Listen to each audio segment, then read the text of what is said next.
Greetings! Welcome to another episode. Oak? Everything okay? Have I upset you? Offended you? Huh. Welcome to another episode of Porygondolier. In today's installment, a Generation 7 Golbat, more or less, flies into Pokemon Red to show all these classic Golbats how to Golbat. I'm named John, and it's time to begin our adventure. Wasting no time at all, I remember to set the text speed to fast and grab a modern bat. It hasn't eyeballs, so it can't see. It checks its surroundings via ultrasonic mouth waves. This bat is really modern. Yes, John receives a Squirtle, and the time to do battle is upon us. We start with Absorb and Supersonic. With a Trad Bat, we'd have nothing but Leech Life, which would be really bad for fighting Brock, and this is a lot of the reason I swapped Charmander for a Gen 7 Bat. Absorb is surprisingly pants, but here's the learn set for today. It's Sun and Moon, but with less mean look and absolutely zero quick guards. And before moving on, I should probably address the elephant in the room. Yes, I know, this is not actually a modern Golbat. This is a modern Zubat, because today we are actually doing a modern Golbat line run, just the way Arceus intended it. I proceed immediately to the mandatory bug catcher without even passing go. What could possibly go wrong? That's what it says in my script. It's a typo. Why are we missing so much? Okay, what? Is it doing so little damage that it says it's missing? Oh dear. Oh dear. Oh dear. Training requires that we make clever use of Supersonic, which, as far as confusion moves go, is a bit rubbish, but it's definitely better than having a bat on your face. Unless you're into that, I'm not judging you. I am able to do some damage of Absorb, but I'm running out of PP. But then, just in the nick of time, something astonishing happens. Get it? After healing Zubat's PP, I exact revenge on Sammy's level 9 Weedle and make my way to the city of Pewter. Ahoy there! Poryman from about 30 minutes before I started playing here. I wanted to let you know that I'm trying something a little different today. As you may know, solo run videos like this typically come to you in one of two formats. The first is an edited cut of a live reaction to a playthrough, more easily described as a Let's Play. The other involves recording voiceover after the fact. Today I'm taking a kind of hybrid approach, which I call Diary Entry, Let's Play, but also Script. The name needs some work. What I'm going to do is, I'm going to play the game in chunks.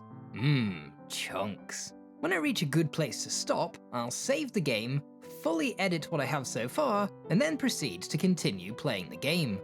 By doing this, I hope to do a thing that I haven't done before, which is, the thing I just said.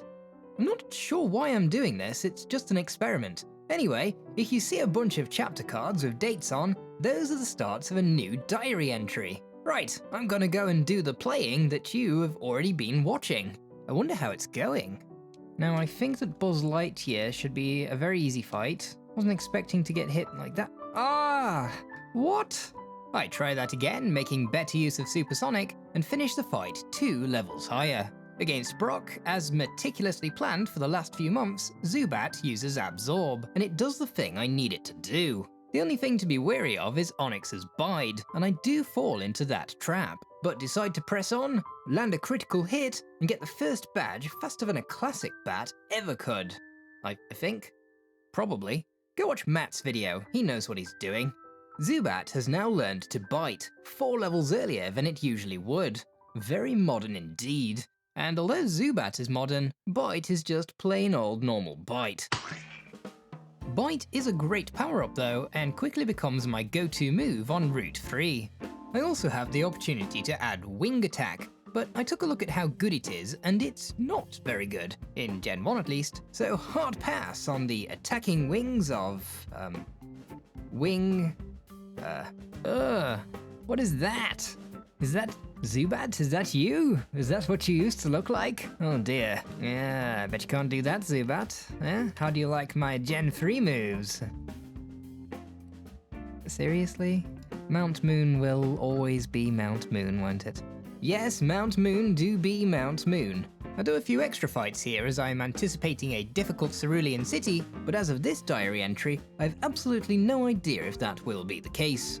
The boss fight here is Super Nerd, but before that, I have to defeat Team Rocket. And the problem with modern Zubat is that it's still actually a Zubat, and Zubats are rather feeble and weak and stuff. Again though, better use of Supersonic and the battle is won.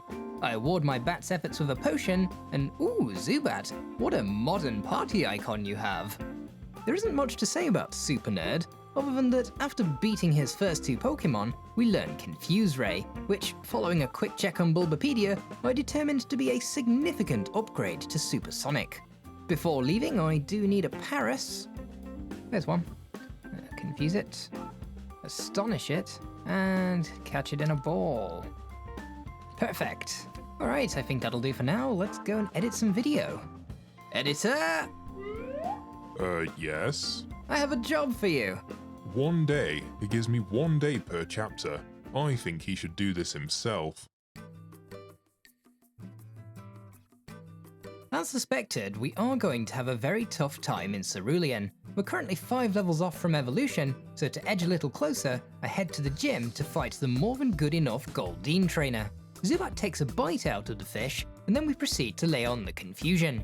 It seems to be going pretty well for a while then, until Goldeen also whips out Confusion, and the fight continues with both parties trying to eat each other with peck and bite. Also Absorb, which doesn't quite fit the whole eating thing. Look, I did use Bite, well, tried to, and yes, we have lost to Goldeen. So I try out the Swimmer, and while we're able to beat the Horsey, he still has a Shelder. This leaves me in a bit of a pickle. Clearly I should have battled more trainers in Mount Moon. I grab the rare candy while considering a fight with John, and then consider no more as we're going to fight John. We've got no chance. We've got absolutely no chance. Oh dear. Goldeen seemed to be their closest fight, so I tried a couple more times and eventually squeeze out a win. That's good. Yes. Okay. And then miraculously somehow do the same with the Swimmer. Yes. Okay. This still leaves me at level 18 though, and even though I know it's impossible, I head back into the gym to battle Misty. After exchanging pleasantries, by which I mean Tackle and Confuse Ray, Staryu gears up and delivers a critical hit Water Gun, and I can't help but feel impressed. That was a very good critical hit there, Staryu.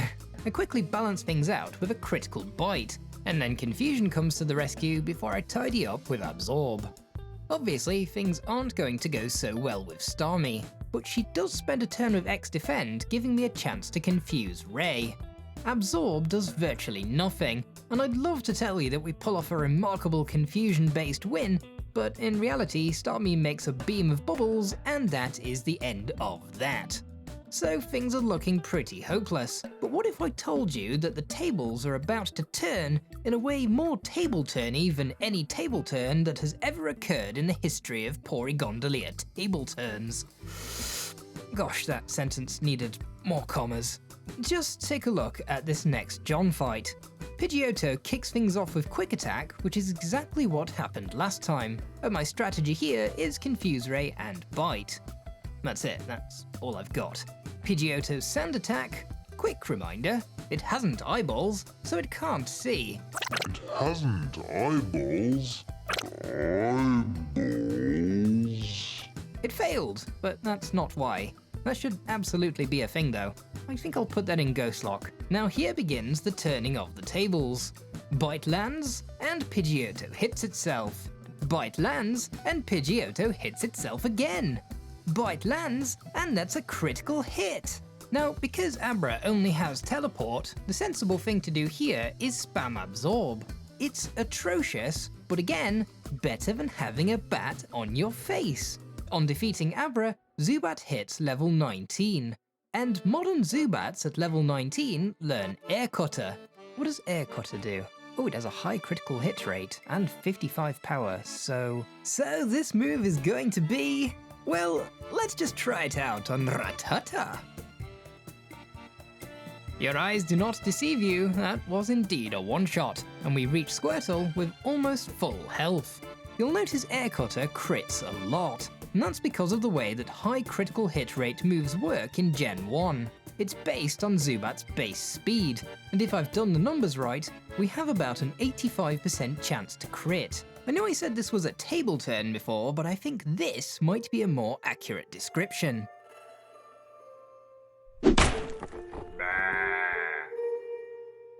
With John out of the way, we can now go ahead and clear out Nugget Bridge, and with Air Cutter on board, this is astonishingly easy.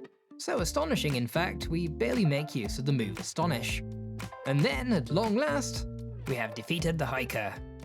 It is time. Hopefully I've done this correctly, and it doesn't evolve into a normal Golbat. Huzzah! Now that we have Golbat, you might be wondering if we can go one step further and Crobat, and I'm wondering that too. Let's check. High friendship, eh?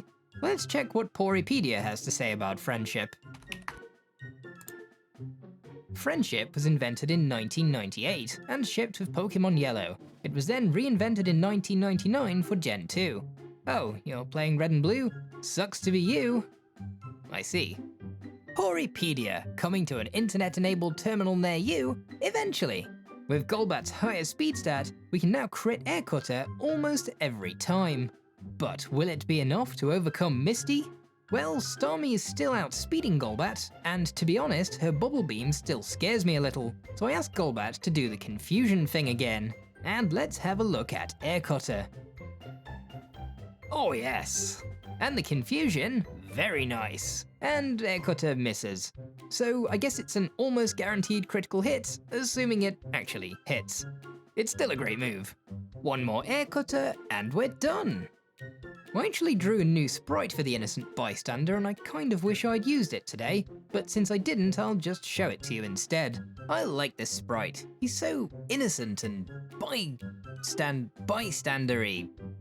Bystanding? Do we want Swift? Nah.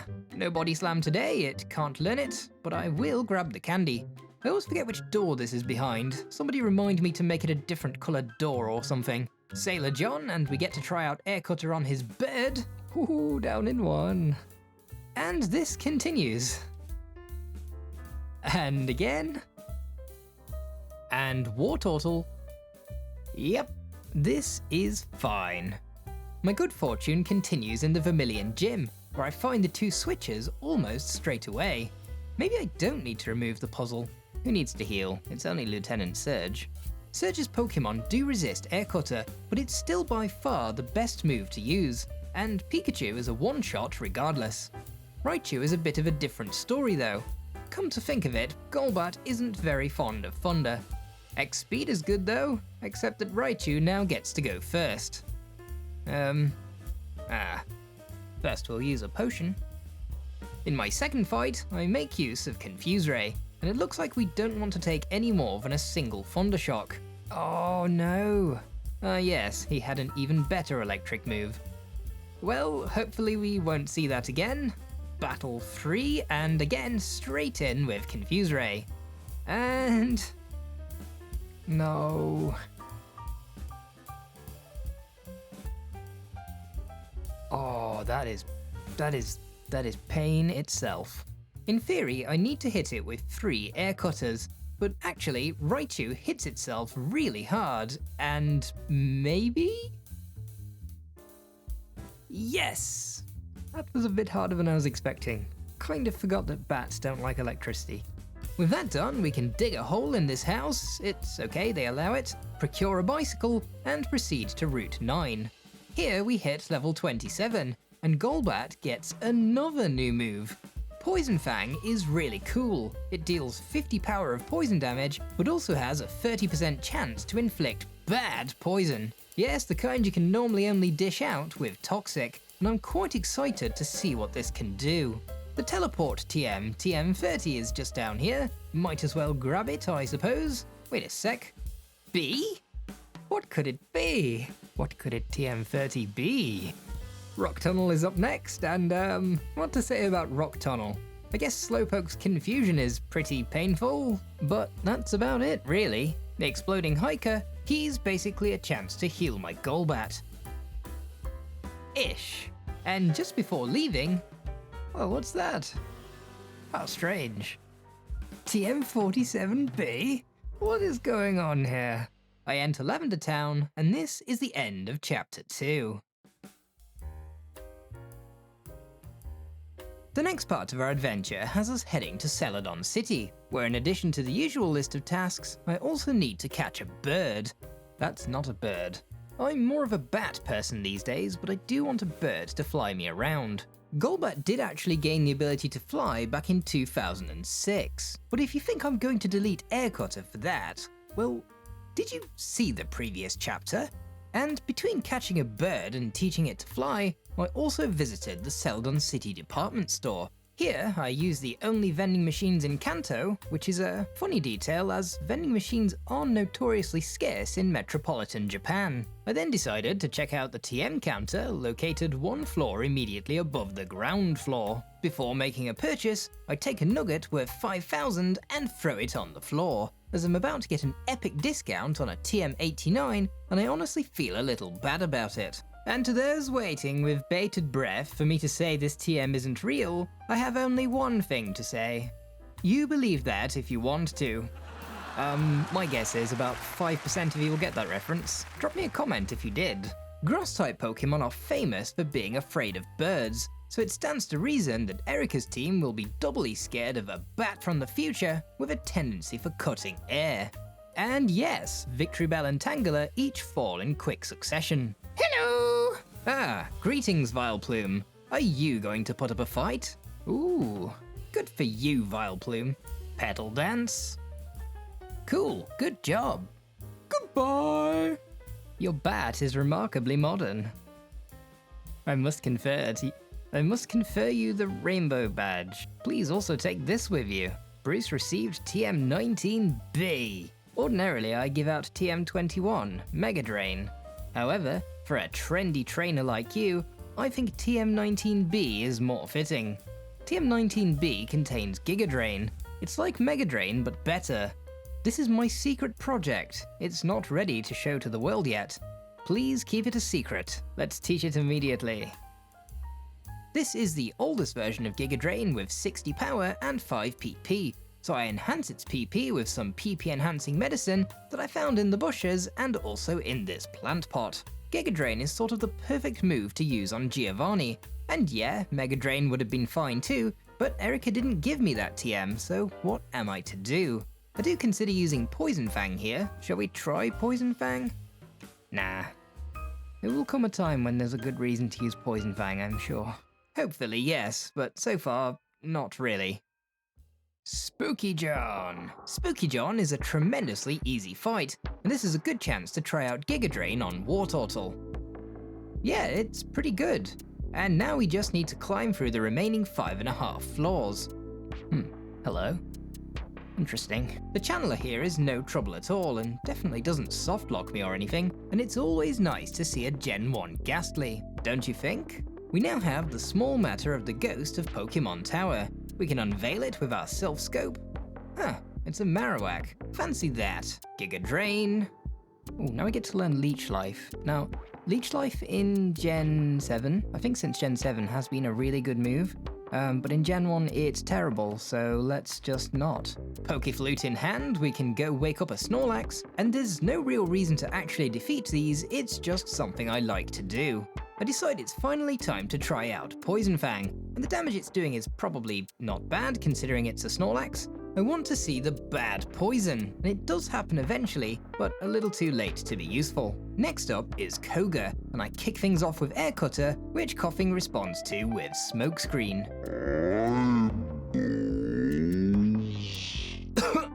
I'm a little annoyed about that, as my next Air Cutter does indeed miss, but cut!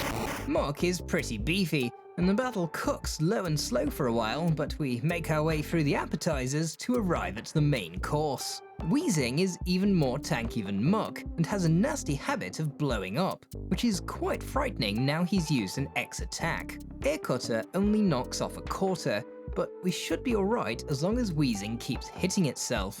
An impressive feat for a creature with no arms. No! No! Not with that boosted attack stat. No. In my next attempt, I'm a little more careful, and with a little Giga Drain action, I get Golbat set up with a better chance to survive the self-destructing wheezing. Bang! Oh, why did it have to crit? Round 3 and there's the X attack again, so I think you can already imagine what's going to happen here. It missed! It missed! It missed due to a programming oversight. That's amazing.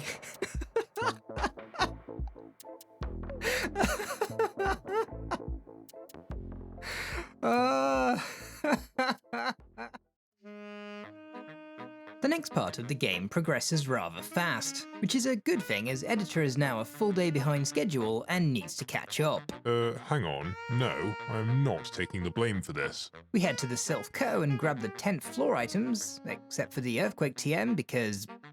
bat? And then straight to Johnny 5. I'm a little wary as this tends to be a big step up in difficulty from the previous John fights, which is exactly what we'll see here. John's bird is no longer a one-shot, and... yeah, that's gonna be a pain, immediately and continuously. Yes, Pidgeot really is the bird that keeps on doing bird things. I don't think I've met a single Growlithe so far that hasn't immediately played dead after exposure to Air Cutter, but here we go. Execute is a one-shot, which is to be expected, and his newly evolved Alakazam is also a quick win. Golbat tries to learn Haze, and I politely refuse, and then Blastoise comes out. And I'm out of Air Cutters, but Giga Drain was the plan all along anyway. Giga Drain misses. Actually, come to think of it, it's a Golbat now. Does it have eyeballs? Wait, what am I talking about?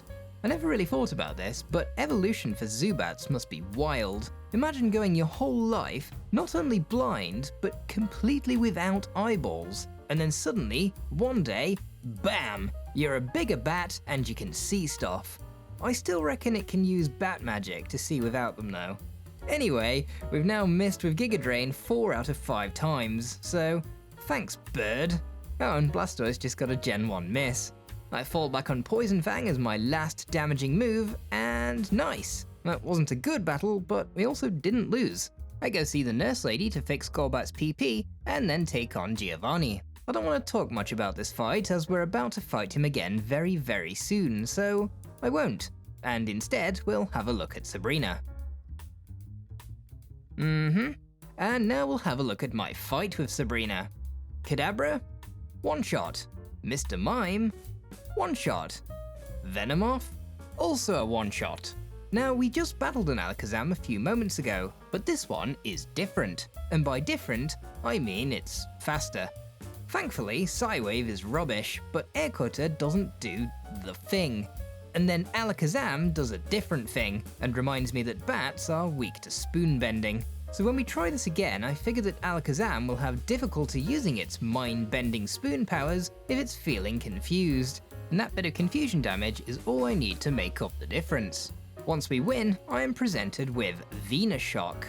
Venoshock? Venoshock. Venoshock?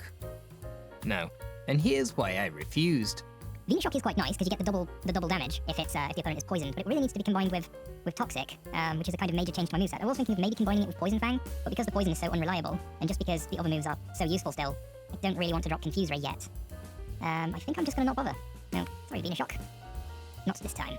Surfing to Cinnabar Island aboard my brand new Lapras, I forget to use repels. Whoopsie. And then, not for the first time, I also get the Caterpie question wrong. Oops, what? Ah man, that question gets me every time. The Blaine fight happens, and his Arcanine tries to take me down. Well, good try, and goodbye. That's badge number 7. Giovanni. So Giga Drain for his Rhyhorn, and the Pokemon that usually scares me the most is Dugtrio. But we actually have the speed advantage this time, which is nice. Dugtrio shows off that it also knows about high critical hit rate moves, but yes, Dugtrio is fine. And actually, the main issue here is the Nidos. Nidoqueen takes me 3 hits to knock out, which I really don't like at all. So for the king, I figure I better employ Confusion to avoid getting hit too much. It uses Thrash anyway, and a little worried now I go for a Giga Drain, even though I know it won't do much, as I'm thinking 2 Air Cutters won't quite cut it, and the third move can be pretty much anything. Giovanni's signature guard spec, Air Cutter, very good damage actually, better than I expected. Confusion damage, and another hit to seal the deal. Finally Hydon, and this is easy work for Giga Drain. Not a one-shot, but not a problem when the gym leader's priority is spamming guard spec. That's 8 gym badges, and now we're into the difficult part of the game, and I have no idea how this is going to go. Ladies and gentlemen, the musical stylings of hEYDON. John, having moved on from childish games, no longer wields Sand Attack, which is apparently very confusing for his bird, which spends the whole battle hitting itself in confusion. An impressive feat for a bird. Most of his team is business as usual, but I do need to talk about Alakazam. Like Sabrina's Mr. Spoons, this one is fast, and one go with Psychic is all it takes to un-Golbat my team. Oh, let's go! I suspect this is going to keep happening, so I use 3 rare candies in an attempt to not be slow. And at this point, Golbat gets its final level up move, Air Slash, which you'd expect to be an upgrade over Air Cutter, but it really isn't. And as you can see, Golbat left too much candy in my item bag, meaning Alakazam still goes first. We do survive Psybeam though, so we just need a... Oh. Okay, so 1 more candy, and here's how it goes. So we'll start with Confuseray. If it hits itself, we're sorted. It did. We're fine, that's all I needed to happen. Never mind. Can you hit yourself again? Oh, thank you. What? Golbat, what is wrong with your eyeballs? Oh yeah, reflect, that's an option. Excellent.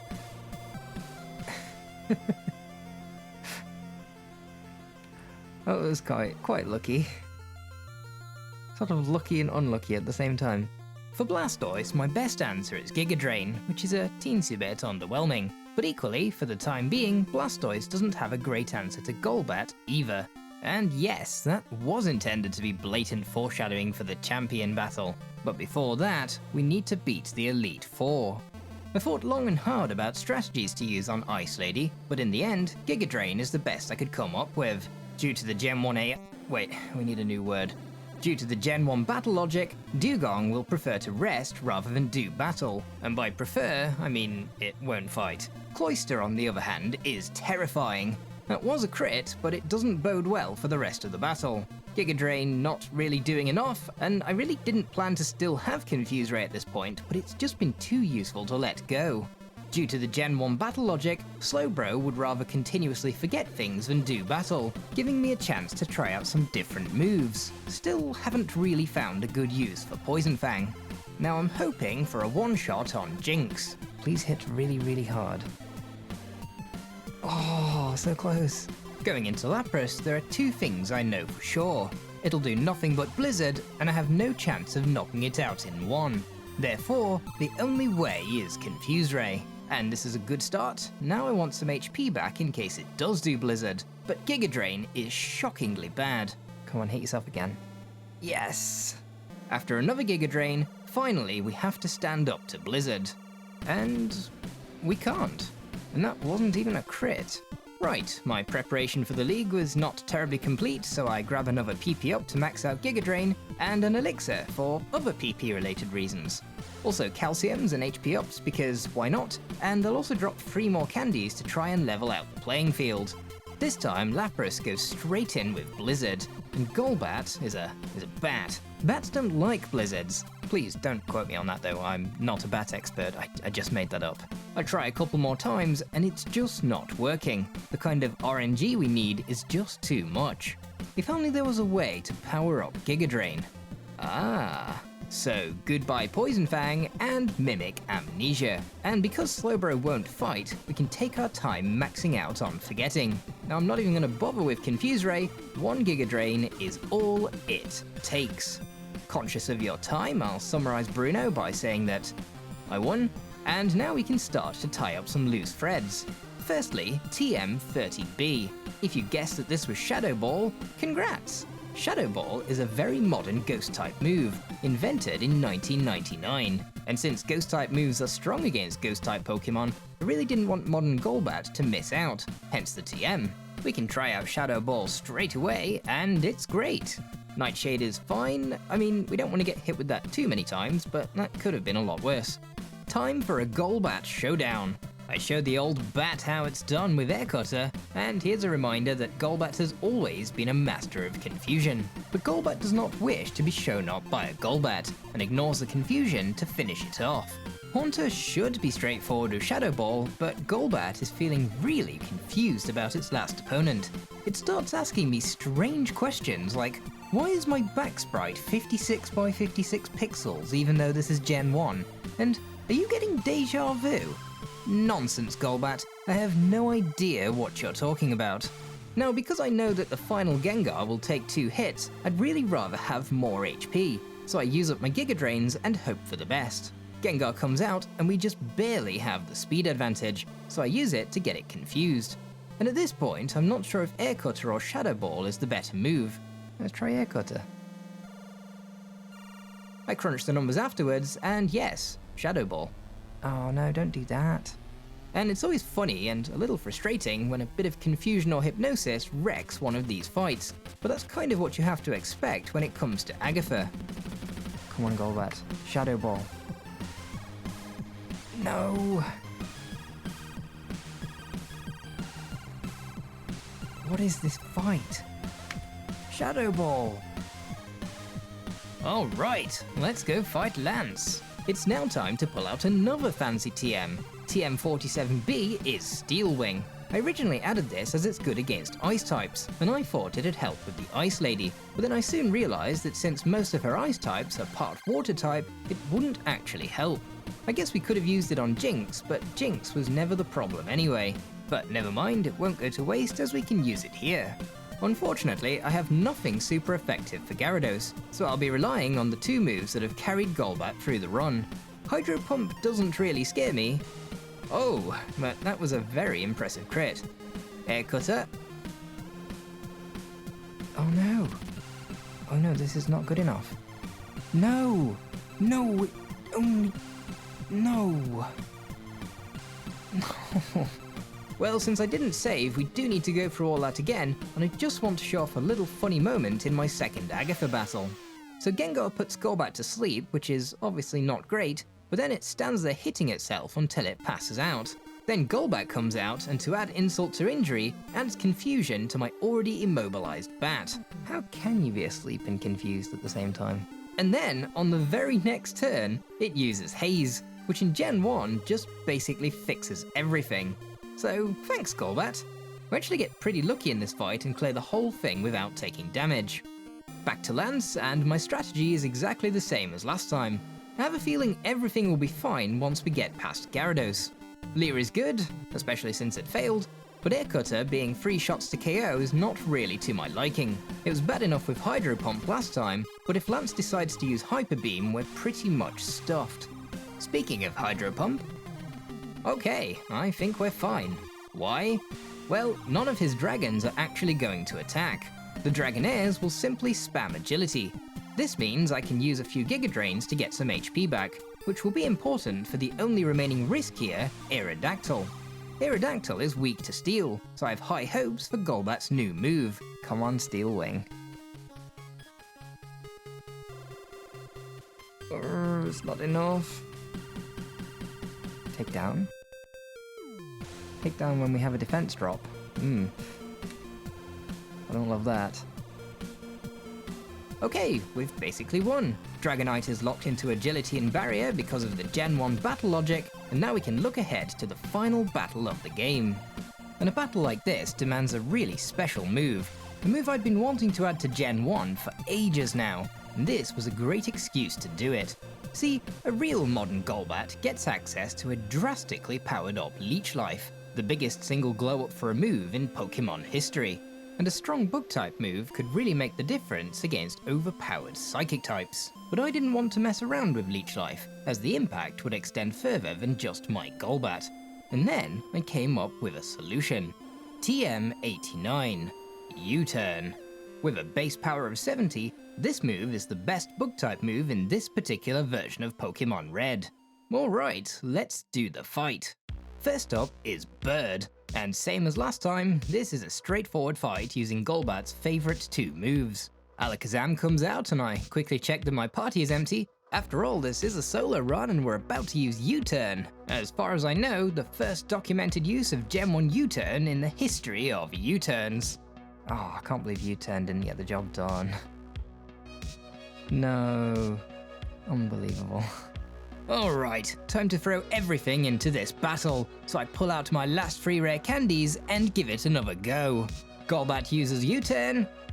Huzzah! Now we have hEYDON, and if we needed to heal up, this would be a great chance.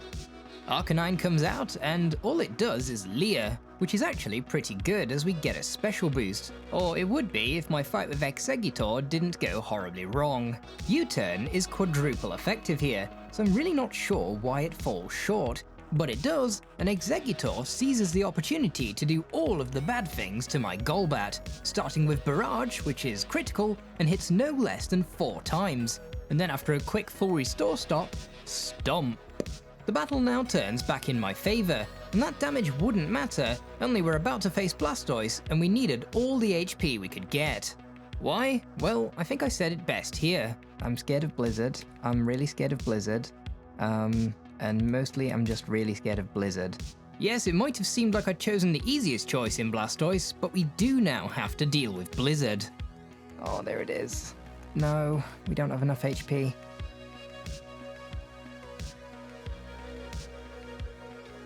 What? No, wow, no. No. In my next attempt, I end up burned while fighting Arcanine, which seems like it might be useful, since everybody knows that you can't sleep when you're burned, and you can't get frozen either. And U-Turn is actually the wrong choice here, since burn halves your attack stat, a fact that Air Cutter would ignore completely because of how critical hits work.